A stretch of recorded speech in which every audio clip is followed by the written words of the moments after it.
Did you know that by January 2025, 63% of the world's population will be using social media? This is a remarkable figure. For technology companies, it represents a huge opportunity. But for us people who regularly use social media, what does it bring? In this article, let's explore the relationship between social media and our mental health. Social media is like a massive party in the virtual space. Everyone can join, chat, share, and connect without leaving their chair. The journey of social media is not new. It has traversed a long path with numerous significant milestones. In 1971, the first email was invented, marking the first ray of light in the digital world. In 1978, the bulletin board system BBS emerged, enabling message sharing, a prototype of modern social media. By 1997, 6 Degrees Com became the first platform where users could create personal profiles and connect with friends. This was followed by a wave of new platforms, such as Friendster 2002, LinkedIn 2003 targeted at professionals, and Facebook 2004, which completely transformed communication. Subsequently, other platforms like YouTube 2005, Twitter 2006, Tumblr 2007, Instagram 2010, Snapchat 2011, and TikTok 2019 emerged, each marking a significant leap in the digital connection landscape. Each of these platforms has its own unique appeal, but they all share one thing in common. They keep us glued to our screens and hooked on an endless stream of content. The result: a global survey revealed that 30% of users admitted to feeling addicted to social media. Statistics indicate that, on average, a person spends around 2 hours and 20 minutes daily scrolling through social media, equivalent to more than 36 days per year. Why is it so hard to stop? The answer lies in dopamine, a chemical in the brain that causes feelings of excitement. Every time you post, receive a like, or get a comment, dopamine is released, creating a sense of satisfaction. During brain scans, MRI, scientists have observed that the reward-related areas of the brain light up when we share something about ourselves on social media. In real-life conversations, we usually talk about ourselves only 30–40% of the time. On social media, however, this number jumps to 80%, turning us into reality TV stars and the meticulously curated lives we showcase. However, this also comes with consequences. Social media hijacks the brain regions associated with love, motivation, and satisfaction, leading to addiction. When we become overly reliant on dopamine derived from social media interactions, we crave it more and more. The brain rewires itself to seek likes, comments, and notifications. The result: mental exhaustion, diminished emotional regulation, and impaired decision-making abilities. The brain areas responsible for attention and emotion begin to deteriorate, resembling those of drug addicts. Tragically, many people fail to realize just how severe these effects can be. In the next section, we'll explore what really happens to our mental health when we live in a constant stream of information, filtered and edited to the point where it's hard to tell what's real and what's not. Let's start with a familiar feeling: comparing ourselves to others. A study at Cornell University found that 3/4 of people feel worse after scrolling through social media. Why? Because we're not just looking at pictures or videos. We're unconsciously comparing our entire lives to a short, carefully selected moment from someone else's life. For example, you see someone on vacation in the Maldives, bright sunshine, cocktail in hand, radiant smile. Meanwhile, you're sitting in bed in your pajamas, hastily eating a packet of noodles. But maybe that person got sunburned, had a fight with their partner, or spent hours looking for their luggage. They don't share those things. We look at the perfect slices and conclude that we're not good enough.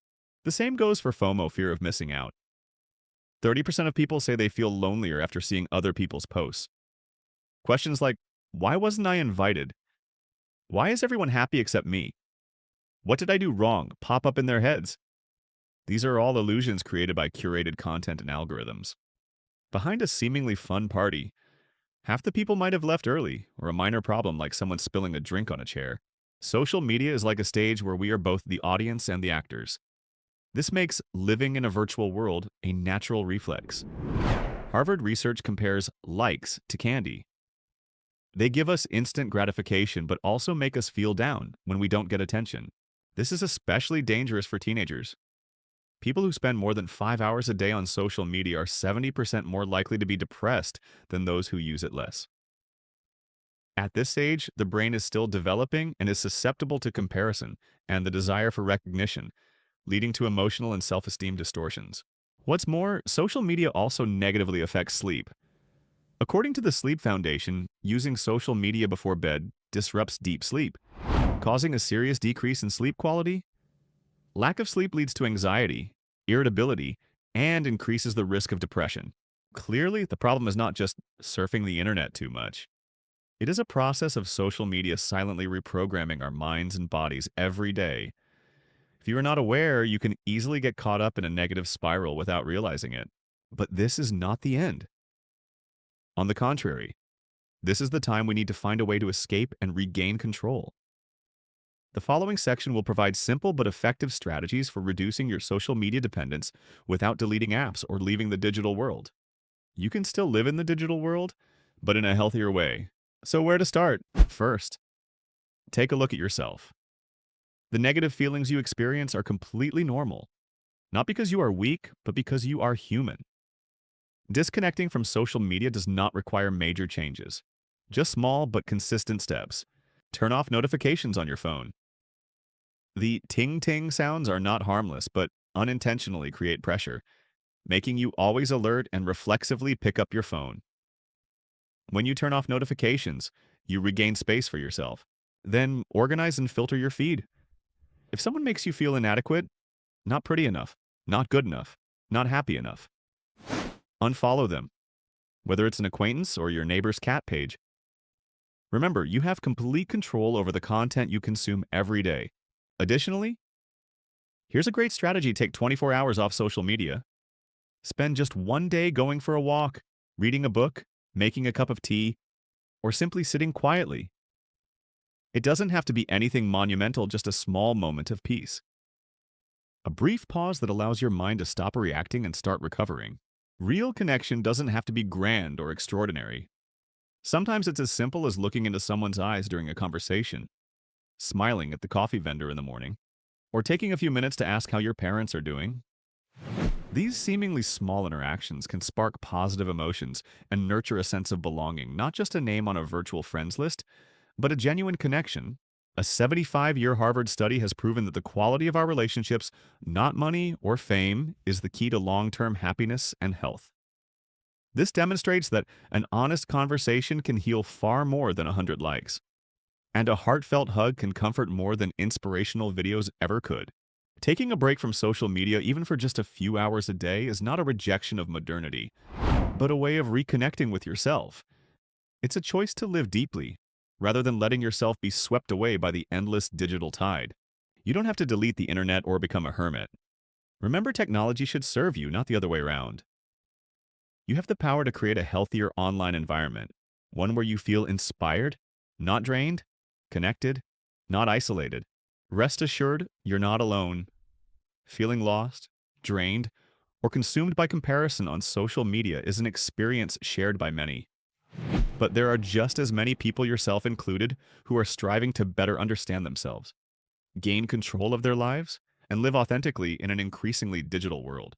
The goal isn't to dominate social media, but to remind yourself that real life is always more valuable than what you post. Every time you look away from your screen to truly see someone next to you, you're choosing real connection. Every time you say something heartfelt, instead of sharing a generic status update, you are returning to your authentic self.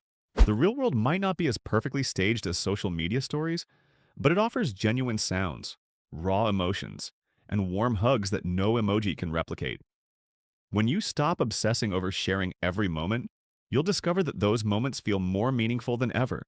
And most importantly, you don't need to be perfect, constantly present, or count likes to affirm your worth. You are enough just as you are. Social media will continue to exist, but you can choose to engage with it in an active, intentional, and healthy way. There's no need to discard it all. Start small by simply tuning into yourself. Slow down. Post less. Feel more. Be present not just online, but in real life. Because, in the end, true happiness doesn't come from the glow of a screen, but from someone's sincere gaze directed at you.